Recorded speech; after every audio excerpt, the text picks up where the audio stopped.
आपण ज्याला अफजल खान बोलायचं त्यासोबत आपण कसं जायचं सोबत. आपण एखाद्या माणसाला अफजल खान बोलायचं आणि त्यानंतर आपण कसं काय छत्रपती शिवाजी महाराजांचा मावळा समजायचं. रुपेश दादा ऐका, तुम्ही जो मला अमेरिकेतून मला जो फोन केलात ना, मला खूप अभिमान वाटला.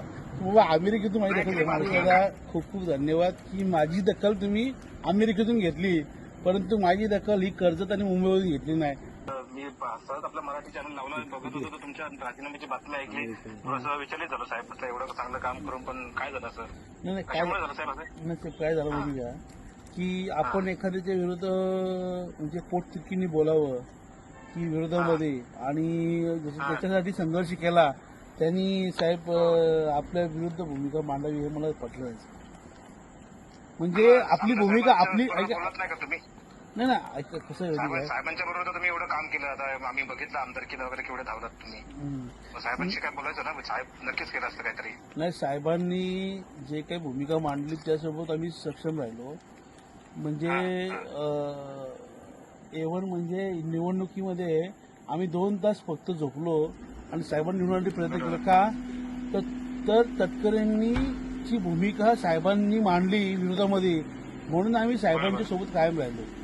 मी आज तालुका प्रमुख जे जे आमदार साहेब बोलले ते केलं, परंतु आपण एखाद्या माणसाला अफजल खान बोलायचं आणि त्यानंतर आपण कसं काय छत्रपती शिवाजी महाराजांचा मावळा समजायचं.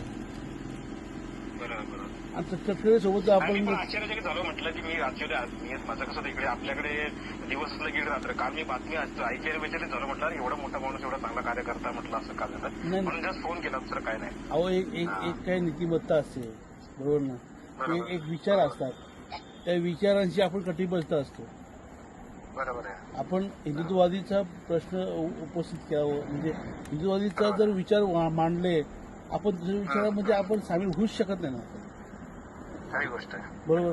आपण ज्याला अफजल खान बोलायचं त्यासोबत आपण कसं जायचं सोबत. पण साहेब काम तुम्ही थांबवू नका, तुम्ही म्हणजे आम्हाला तुमचाच आधार आहे. आमच्याकडे कधी पण काही काम असू दे, काही कार्यक्रम असू दे, तुमची नेहमी आम्हाला मदतीचा हात असू दे, सगळं असतं. त्यामुळे तुम्ही आम्ही तुमच्या रुपेश दादा ऐका, तुम्ही जो मला अमेरिकेतून मला जो फोन केलात ना, मला खूप अभिमान वाटला.